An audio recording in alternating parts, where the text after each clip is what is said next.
John Gay from Jag and Detroit Podcasts. Should I have Bryan Barletta from Sounds Profitable on my podcast again? Bryan Barletta really knows a lot about a lot. My only issue is I have sometimes a hard time getting my head around all the material that he knows. This time, I'm going to make it so everybody knows what's going on. I'm all ears. The Sound Off Podcast. The podcast about broadcast with Matt Kundle. Starts now. This week, we bring back Bryan Barletta from Sounds Profitable. A little under 2 years ago, we had Bryan on the show to talk about his brand new venture, and he gave us an Ad Tech 101 lesson. Today, Bryan is back to give us another Ad Tech 101 lesson, but it's going to be radically different than the one from a few years ago because the business and the technology around ad tech have changed. You know, ad tech is one of those things that makes me excited about podcasts. Back in 2018, when we started using our podcast host, Art19, we got to run tailored ads from clients. So a company like PromoSuite could have different copy for each country, and ads for U.S. stamps would run only in the U.S. Meanwhile, ads for Canadian companies like Enlogic and the Hudson's Bay Company would only be heard by the people who would want to buy those products. And a few people have sent me notes from time to time saying they hear different ads when they listen to the podcast on vacation. To which I say, you shouldn't be listening to this podcast while you're on vacation. But we certainly appreciate it. Bryan returns to answer all our ad tech questions once again, and he's coming fully loaded with resources like newsletters and podcasts you should listen to while you're on vacation. He joins me from San Antonio, Texas. Bryan, what is Sounds Profitable, and is it the same answer as 2 years ago when I asked this question? Oh, I don't think it is. I think 2 years ago, Sounds Profitable was my attempt to, single-handedly educate and lift up as many people I could in the business side of podcasting. And I think it was heavily ad tech focused. I'd say that today, Sounds Profitable is more about the community and uplifting and empowering everybody to kind of do it themselves, to provide them the opportunity and the information to teach their teams, to self-educate, to participate with their peers, to connect, to share research. And everything that we're doing is meant to be free and publicly available. And I think the biggest difference there is that, Tom Webster joined in June of this year. He had left 18 years at Edison Research, one of the leading voices and probably the leading voice in research in podcasting.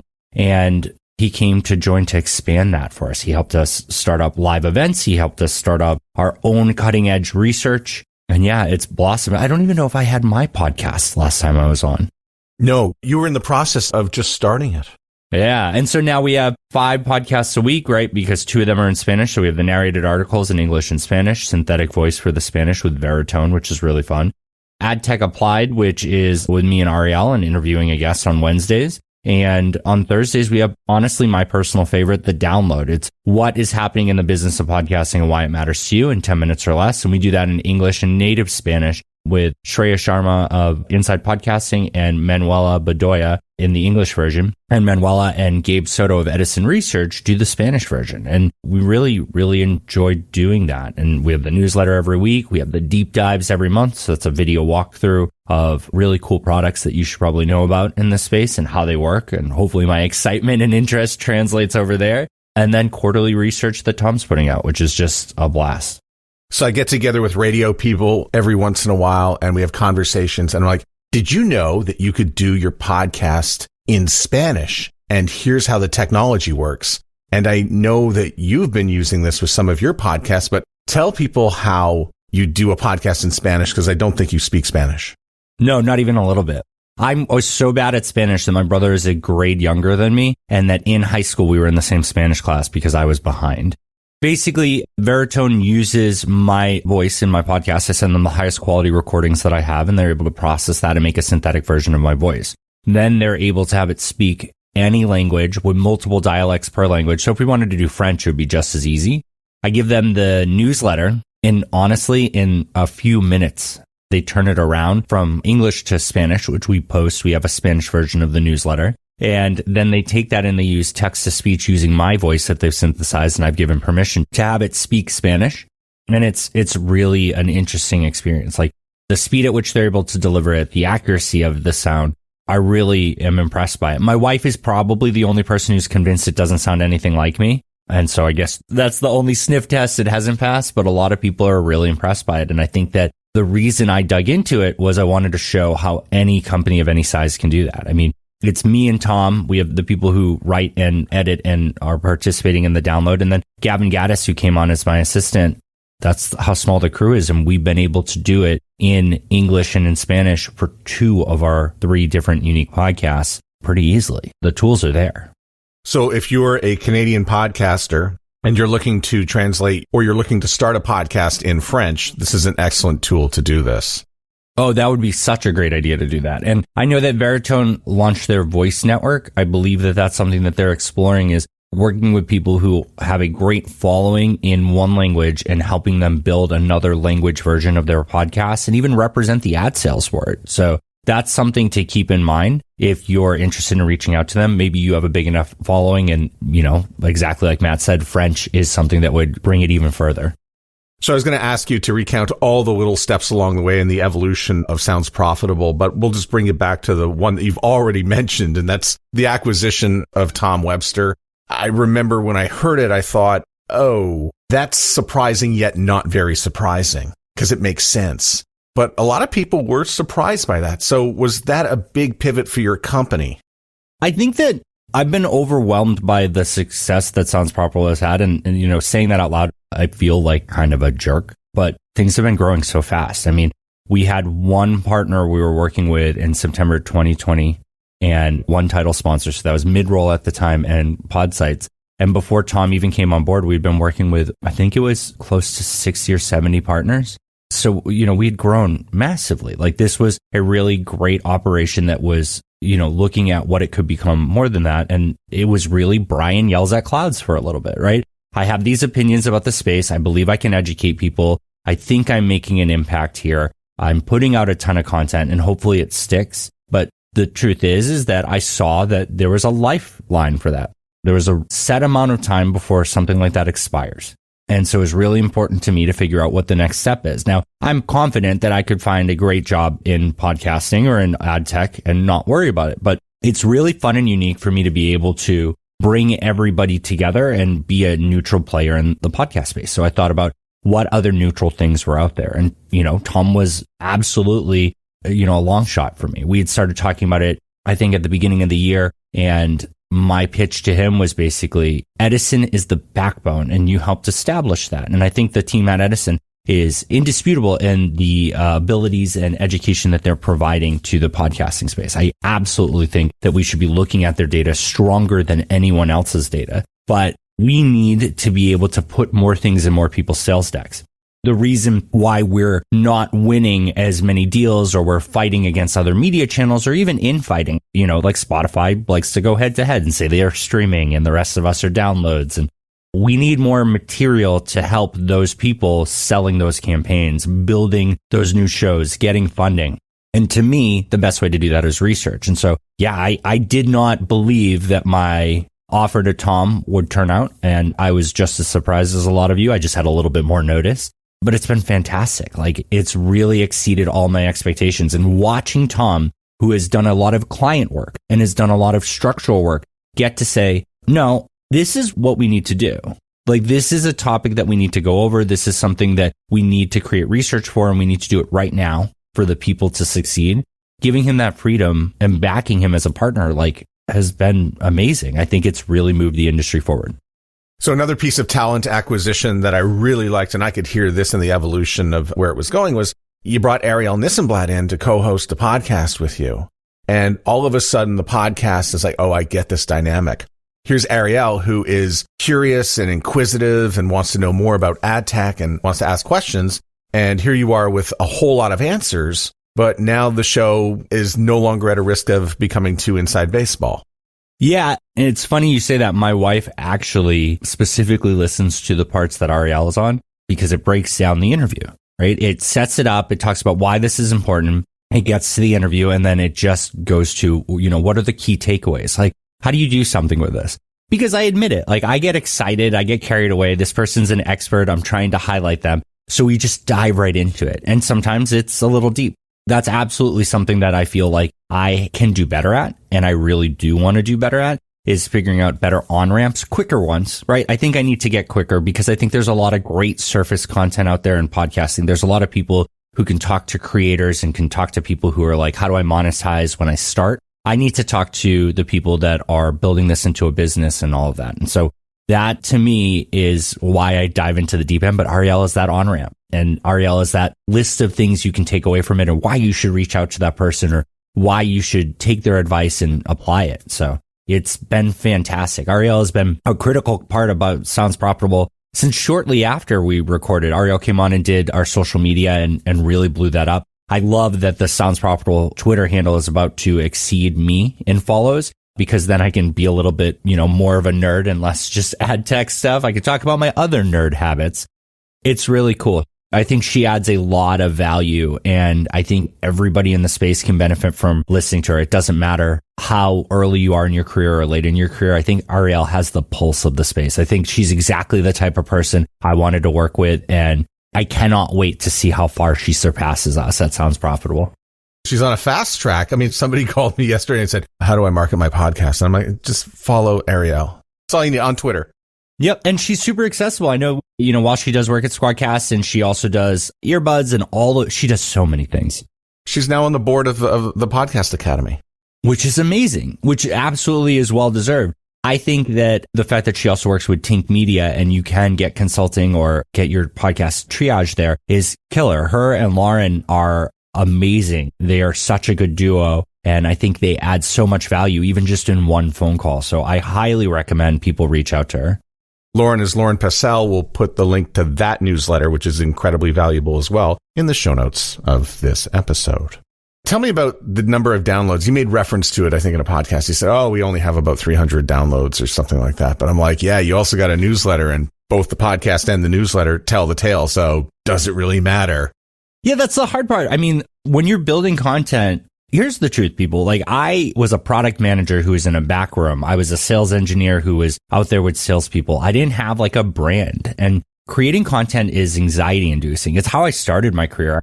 I used to do app reviews. Like, I literally would download 6 or more iPhone apps in one business day. I would play with them each for 15 minutes. I would write a review of it. I would take my DV camera, point it straight down, and I would put my fingers on the screen and walk through it, while also then taking that video and narrating my article over it, and I'd put it on YouTube. I had massive anxiety, 6 a day, right? If you take an hour each of them and then 2 hours of catching up from email and lunch, like, that's a lot of content to pump out. And so I had anxiety with that. So when I create content with Sounds Profitable, I want to make sure I enjoy it, that it's easy to get out there, and that we really buy into what works. I mean, just looking at it, yeah, you're right. It's a couple hundred downloads for the podcast, but the truth is, the people that listen to the podcast find immense value out of it. They come up to me at conferences and they tell me that. And that is such a powerful and great experience, because it enables me to know what works for them, that there is still an audience for that I am still reaching people, and I'll still continue it. But the newsletter, we're almost at 7,500 subscribers in 2 years. Or a podcast newsletter that was originally about ad tech, but is now more broadly about the business of podcasting. And it's a 55% unique open rate, like same day, 55% unique open rate. Those numbers are phenomenal. I mean, we're getting in touch with the right people. We get responses from people. Like right now, today, the newsletter went out about 2 hours ago. I have 5 emails from people who've read it and have opinions on it or want to talk more about it. They said nice things, right? Some of them did. Some of them say a little bit of jokey stuff. It's great because I know a bunch of people in the space. So, I can read through some of the messages, but definitely there are a few trolls, but a few people who push back in great ways. For the longest time, Todd Cochran from Blueberry would reply back with counterpoints. And I love that. I mean, I have the luxury of being neutral in this space, definitely not unbiased, and I get to work with everybody, but that doesn't mean I know everything. And there are absolutely times where I'll write something and I believe I know it, and the people I'm interacting with believe that that's the truth. And then someone like Todd can provide another perspective. I personally need that. Like, if I don't receive that, I can't grow and I can't better serve everybody in this space. I love it. And I mean, you're somebody who wasn't even on social media when we first did this podcast a couple years ago, because I went to go tag you and I went, oh man, this guy has like no social media. Yeah, I had quit Facebook at the time, which I'm like tentatively back on just to make friends in San Antonio since we moved here a year ago. I got on Twitter, but it was High Five RPG because it was all about tabletop role playing, and I was just trying to interact with that community. And yeah, I guess I was on just LinkedIn, but now, Sounds Profitable as a TikTok account. We're going to see if we can make that work. I have all the company accounts. We have all my personal accounts everywhere, and it's fun, but it's a lot of pressure. Like when you make a really interesting point on social media and the end result is nobody likes it or shares it, you're just like, But then when you're just like, it's really off-putting when you get 3 ads and you start a new podcast and you don't know who the host is and that gets like 100. I'm just like, okay, well, I got to learn how social media works on top of learning how to tell these stories about the things I think the industry needs. So on your podcast, I've noticed that you're on Omni, which is a great podcasting platform. I've been there before. How do you use dynamic audio within all the podcasts? We actually this year took a step back and we're just focusing on the analytics. We had tried some stuff out when we first moved to Omni and it worked great. I really like how Omni's set up for that. I also like how for like the dynamic creative options that they have, they work with frequency to allow you to do some really interesting things. But the first year of the podcast, we kind of pushed things to the limits. There were 13 pieces of dynamic ad insertion.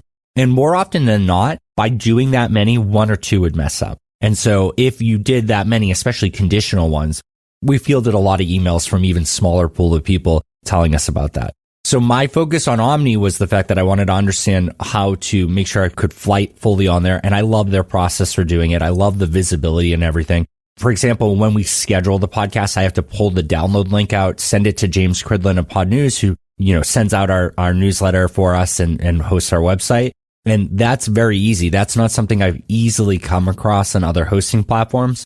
And we did test out some of the dynamic ad insertion. We were going to test out some of the programmatic capabilities that Omni and Triton offered, but we've decided to really limit the ad opportunities in Sounds Profitable because it's talking so heavily about advertising and it's talking so heavily about the business there. So we're trying to be succinct and clean on that. And you'll actually see at the beginning of next year too, the newsletter is going to have no advertisements or sponsorships in it. We've moved to calling the people we work with partners, and those will all continue to be listed at the bottom. But we feel we're giving you 3 pages of content. We don't need to break it up with sold media, and we don't need to, share the title headline when our newsletter comes out. There will be other ways that we work with people like that, but I think that we're best serving the community by equally working with everybody. So one of the things that I really love are the 2 studies that at least I can recall that you've done since I think Tom Webster got there. One of them was the creators and finding out who is making podcasts. Why was that study done? Why did we need to know that? And what was your biggest eye-opening takeaway from it when you got the results back and went, oh? So this was a great example. Tom had joined in June and that report was released in June. He had his heart set on doing it. He knew where he could get the data. This is actually really cool. That data comes purely out of the Edison Podcast Metrics tool, which is a tool that anybody can get access to. And I highly recommend that if you could use data, you reach out to the Edison team because this is the type of thing you could research yourself. You could provide it as a third party. You could run your own private study and compare it to the benchmarks. I think that that's really like a really strong way to go about it. Tom wanted to show who the people we're working with are. We believe it's going to turn into a franchise. We're likely going to do it next year as well, and maybe even expand it past the US. But that's Edison's core set of information. I think it provides a lot of value. I think you can apply that to a lot of other English primary speaking countries. There are plenty you can't. Our goal with that was just to shine that light on everybody so that companies can say, hey, we do, exceed these benchmarks. Hey, we are falling a little bit short behind it. Hey, these are the people that we're targeting and it is working, but can we expand it to a more diverse audience? Hey, we're missing the mark. So maybe we do need to open up to some of the people that are clearly there and get ideas on how big the industry is. We talk a lot about podcasting hit $2 billion. What we mean by that is ad spend, right? And in the US, what a research report like this, I think, does, and this was really our goal, is it enables a company or a production house to say, we want to build the show and here's why. Here's what the norm is. Here's why we're different and here's why it's better. It allows companies like that to also get funding. And it allows people to realize there are more things to sell and interact with in the podcast community than simply advertising. There are more. We have microphones. Me and you were gabbing at the beginning of this. I got a new Earthworks Ethos microphone, $400 microphone, gorgeous microphone that they gifted to me. But these are the types of things that we're spending money on in the space. Evo Terra, podcast pontifications, he always talks about that. We're not talking about how big the spend is in podcasting. And by having metrics like this, we can explore all aspects of podcasting, not just advertising, but the creators too. And you had a study at Podcast Movement that you opened up for everybody after your day-long event. And I loved it because it solved a problem and answered questions that get asked all the time. And in this case, it was really how effective are programmatic ads versus host-read ads versus, forgot the third one. It was host-read live read endorsement, host-read scripted without endorsement, and announcer-read scripted. So let's dive into that for a second. You said the P word, right? So this is a problem that it comes up a lot. Programmatic and dynamic ad insertion are different things. And technically, all three of those executions could be baked in. So we were talking about the creative aspect because a listener has no idea if an ad is baked in or if it's dynamically inserted. If it's dynamically inserted, they have no idea if you, Matt, served it, your hosting platform, Megaphone, served it, or if you or Megaphone kicked it out to a programmatic partner to make that available for anybody to bid on, basically the listener or the information that it has about your show to determine if that's the right ad for it. Delivery is not incredibly confusing, but it's easy to combine the things. I think a lot of people want to be mad at programmatic when they hear an ad that's like, that ad sucked. I hate to tell you, a substantial amount of the ads that you think suck are actually dynamically inserted by the people that you like, right? The hosts that you work with, the networks that represent them directly, a human specifically selected match show or a bundle of match shows and that ad and put them together, right? So this was to take a step back and say, all that matters is the creative and the content. So we took Jordan Harbinger with Matthew McConaughey as a 2-minute clip. In that clip, we had Jordan do the live read endorsement, Athletic Greens. We had Jordan do a scripted read for Athletic Greens. And we had Ashley Hammer Pritchard do the scripted announcer read for Athletic Greens. The results were amazing. I mean, first off, out of almost 1,100 people who participated in the study, 300 of them were familiar with Jordan Harbinger, which makes this bulletproof because if you don't have an association and affinity with the host, it's hard to say that the host endorsed one actually made a difference or the host read when you've only listened to the host for 2 minutes total, right? What we found was it was like single digit percentages difference between the effectiveness of a host endorsed live read and an announcer read. If the content is good, if the ad is great and the sound quality and and all of it meshes together, you really can hit a home run even if the host isn't saying, I like this product and you like what I do, so you'll like this product too. I want to say that the results were very close to negligible. I would say so, yeah. And encouraging as well. Yeah, but to me, what it does is this is exactly why we do reports like this. And we did a follow-up of it this month actually called We'll Be Right Back. And the intent was to dig into like what people remembered from it. And what Tom highlighted is that promo codes weren't what they remembered. They remembered Jordan Harbinger, they remembered Athletic Greens, but the promo code didn't come up. Giving this information, the intent for this is we have partners that help fund it. We are fully funded for research, but there's value in them having their name on it. They get custom versions of the report. We brief them on it beforehand. They're part of our live event where we reveal all the research. But anybody can take this report and build their case around it. So think about it this way. Let's say that I have a marketplace like Gumball, for example, where host read is exactly what I sell. That 7, 8, 9% difference of effectiveness is enough for them to take that slide and that part of the argument and say, it is more effective. It might not be massively more effective, but that difference makes an impact. And that's something you should lean into. Whereas you could also say for a company saying, hey, we really need to switch to dynamic ad insertion. It's a lot of work to do baked in ads and keep track of everything. Here is a report saying that host read scripted actually doesn't have a negative impact. It's only 2 or 3% different from the announcer read and from the live read.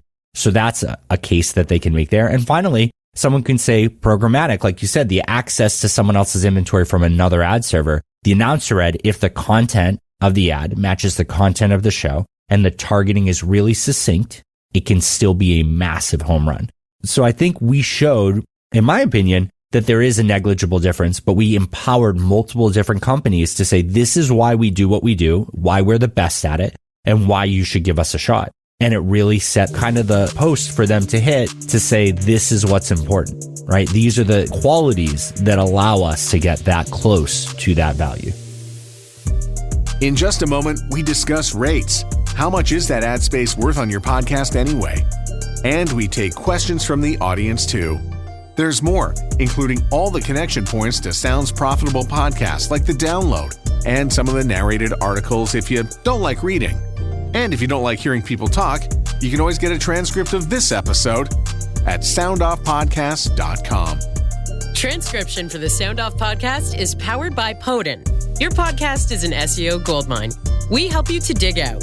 Start your free trial now at podin.io. The Sound Off Podcast. So you were talking earlier about, creating content and social media content and getting some anxiety over it. And when I talk to some podcasters and I'm presenting them the option of using programmatic as a way to get a little bit of revenue, they get a little bit anxious because they're not really sure of the advertiser that's going to be going into their show, even if you can block it. So a great example, I sent it to you yesterday and we'll play her clip here.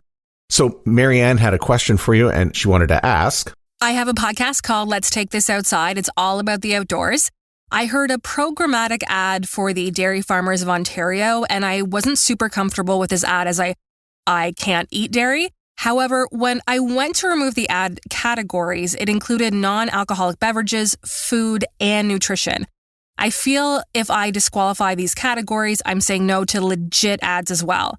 Am I overthinking this? Is programmatic right for me and my podcast? It's a great question. And yeah, thanks for sending over that clip for me to think about before this.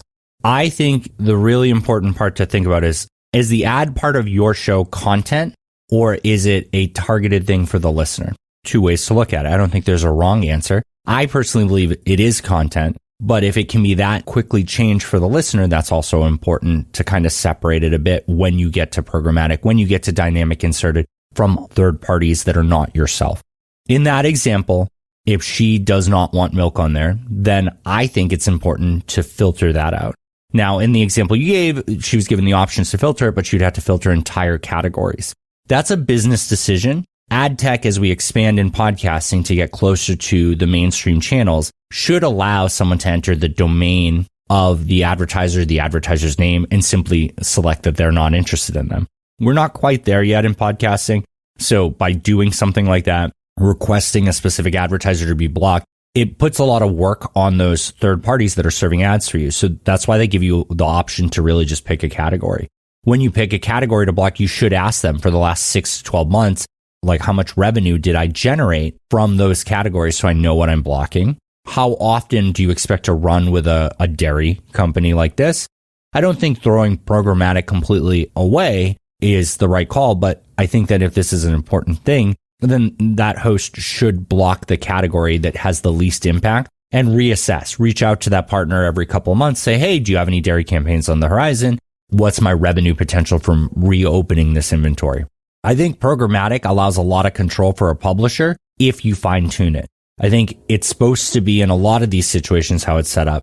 One of the last steps, Megaphone as an example, you have your direct sold first, and you can even invite in partners to sell there. There's plenty of companies like you can list on Gumball, you can list with AdvertiseCast, you can work with anybody in that scenario to help you sell that inventory. Then from there, you get into the Spotify ad network, which is that area where these ads come from. And then from there, you can make true programmatic calls externally. I differentiate with Spotify because it's actually a human as like a super user of the Megaphone platform, targeting to multiple shows by different categories that have opted in. And I think that don't throw the whole thing away. I think programmatic fills a really powerful need, and I think it gets you revenue and fills unsold inventory. And Mattia from Spreaker always says, would you rather $50 CPM with 10% fill or $5 CPM with 100% fill? Get 100% fill, get as close to it as possible, then start raising your rates, show performance, show that you can grow, show that you're a desirable inventory, and then grow from there. But it's a personal opinion. There's no wrong answer, but I would assume that the options are zero revenue or fine tuning programmatic for someone in the mid range. because the next step from there is you have to represent yourself. You have to be big enough for someone else to represent you. It takes a lot more effort. And as a creator, you may not want to become a salesperson too. So I know you said lots of brilliant things at Podcast Movement. They're on record. People heard them. But you said something that was a little bit enlightening to me when you were on your way to the airport and heading home. We were talking about a $5 CPM, and a lot of people will poo-poo it and say that's not really worth anything. But then you told me, yeah, it is worth something because you can spend a lot of your time selling and working towards a much larger CPM, but a $5 one, you didn't really put in the work. I thought the math was great on that. And it really sort of made me light up and say, oh, this is worth it because I don't have to write the copy and I don't have to do all the sales hustle and I don't have to do all the back and forth and spending time and voiceover and host-read ads. Think about it this way, right? Like finance alone. I would be embarrassed to show you the pending invoices I have out there, the ones that I haven't filled out their form correctly to send the invoice to them to manage, right? That I have to send my W-9, that I have to fill out their custom form, that I have to be cleared by their processing, that I have to sign a legal agreement. That's time that I need to take to collect on a payment. That payment for me is worth it, right? We're talking a sizable check for working with the partners that we work with in a consulting fashion. But it takes time out of my day and I need to get on that. Sometimes for smaller ad campaigns, I mean, what's the smallest check you've ever received for an ad campaign? Let's say direct, couple hundred, thousand? Yeah, I did $325 last month. Yeah. And how much effort did that take? How many phone calls could it have taken to make sure the script is correct and all that? How many retakes for what you sent over? The billing aspect of it, the email support. Evo Terra wrote an article forever ago about that, really breaking down your costs. When we think about programmatic, all of the costs are baked into that. That $5 might suck, but it's no sales team, no account management, no reporting, no phone calls, no finance, no legal. You sign with the entity that is going to pay you and put the ads in there. That entity signs with all those advertisers and you just get a check. Yeah, I tell the story every once in a while, just traveling in Spain and listening to my podcast and hearing a Spanish ad on it and thinking, I don't know what that was, but I got paid. And then I thought, I sure wish Bryan Barletta were here to tell me that he doesn't know Spanish. I mean, but that's really cool, right? When you're able to see the reach that these partners have. I mean, that's the next big thing. The US inventory is getting competitive, but many podcasts have, some up to 30%, some even a little higher of non-US inventory. And a lot of times these partners, the direct sales partners, don't want you to do a host read for even your Australian audience. Like your podcast being listened to in England versus Australia, an announcer who speaks, the local dialect, right? The accent unique to those areas, like that makes such a difference. That ad performs better. The audience is more receptive to it. You reading it as host read, that's fine. They're used to you. But announcer read, dynamic insertion, programmatic could allow you to say for each country, give them a different ad, give them a different narrator, give them a different voice actor, really explore what makes that unique and really drive different performance. Give them a Spanish language ad because you're in Spain at the time of downloading. And it's a high likelihood that you are a native Spanish speaker and not just a tourist. Is that something you're looking forward to with Podcast 2.0? And that's some of the tags with languages and locations that would be able to sort of work within the programmatic space? I think there's a lot of cool things in Podcasting 2.0. And I think a lot of those like languages are things that are built into a hosting platform. And a hosting platform, whether they send it in the RSS feed or not for the player to realize, can send that call out to their programmatic partners. Because remember, everything in podcasting is server side. So when you press play on a podcast, it calls your host and says, do you have an episode for me? I want this specific one. Do you have the file? It says, hold on 1 second. I have to build it. When it goes through its ad breaks, right, to put them in there, or pods, I believe they're called in radio, it makes calls internally. It says, do I have an ad to fill? It says, no. Does anybody externally have an ad to fill? And it calls those partners. Those partners and internally will say, well, what are the parameters that we know? We know IP, which can be used to figure out geo. Well, we know user agent, which can be used to figure out operating system of the device and the specific player they're in. We know the episode ID, so that can tell us things like the context of a specific show, right? You're able to transcribe and contextualize that show. You're able to know the IAB categories of it, all these different things. But if you put them all together and you pass them on, that's incredibly powerful, right? adding on there what the host has, that yes, this is a Spanish language podcast to a third party is really powerful. You yourself might know that your podcast is in Spanish, but it's important that the programmatic partners know. It's important that they know what country it's in. It's important that we learn more about what the listener is listening to. So yeah, I think that that's the wide open ocean. That's what we're going to attack next, is understanding global. I think advertising is too narrowly focused on the US. And I think that that's a flaw. Great, because that was my next question. And I was going to ask you a little bit about Canada, which sort of has to live next to this big entertainment elephant. And I think in Canada, to be successful, you do have to be able to export your content to the United States in order to get the downloads and attention and the scale. But also, are there any other countries that excite you aside from North America? The Middle East and Southeast Asia. I think those areas are really interesting. In Africa, I met the team at AfriPods, and there are so many cultures that are so deeply invested in spoken word still. Radio is a big part of the US, the UK and the EU overall, but there are so many cultures their spoken word didn't wane with TV, right? It was still a major thing for them. As internet access becomes stronger and stronger, these things matter a little bit less, but the on-demand nature of it is really attractive. The ability for anybody with a cell phone to record a podcast and share their ideas, I think it's really exciting. I think that's where we're going to see the growth in youth adoption in these markets where it's easier for them to record audio into their phone than anything else. I get uncomfortable when somebody calls my phone, right? I'm the texting generation at this point, but the younger individuals that I work with will send me voice messages, and we're moving back towards voice being a dominant force. I think we took a step back from that when, the internet really growing and mobile technology really growing and the ability for text message. But those cultures, those geographical regions have a lot of hungry and excited individuals who build amazing content, but maybe it's harder for them to do video. Maybe it's not as easy for them to do written word. It's easier for me to get on the microphone with you than it is for me to write 2 pages of anything. So yeah, those areas I think have the highest potential to explode podcasting further. I think the numbers of podcasts out there will only continue to skyrocket. One of the things I was really excited about when we were in Dallas for Podcast Movement was the in-person events that you've got scheduled. You're going to be connecting the advertisers to the podcasters. So what do you have coming up? Yeah, we're trying to do one at the end of November and the beginning of December, and it's going to be interesting. We're magically an events company now too. So getting into all that, finding the right space has been interesting, but the goal is LA and New York, the end of November, beginning of December. I don't want to give specific dates and lock myself in, but we're going to do it quarterly. We have research to share every quarter. We think it's a smart way to pull all of our partners together. Every partner gets free access to these events. We're going to start inviting brands in those areas to attend for free, because the truth is every one of our partners benefits by more brands being in that space. And as we do that, we have our heart set on exploring South by Southwest, Cannes, Adweek.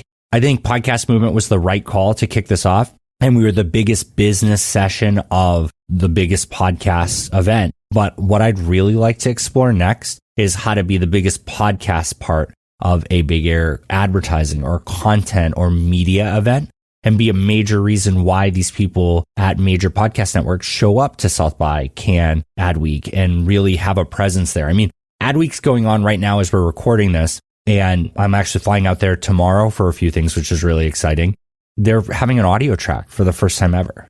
That's a big deal. So we're seeing the rise of podcasting in these mainstream channels. Let's make sure all of the right people, all the leaders in these spaces are there and participating and motivated and armed with new knowledge. We still are going to be working with Podcast Movement and other podcast conferences. I think there's a lot of value there. I'm super pumped to see what happens in Vegas, especially with things like the Ambies. And maybe it's time for a podcast advertising awards. Well, as a voice actor, I'm now excited.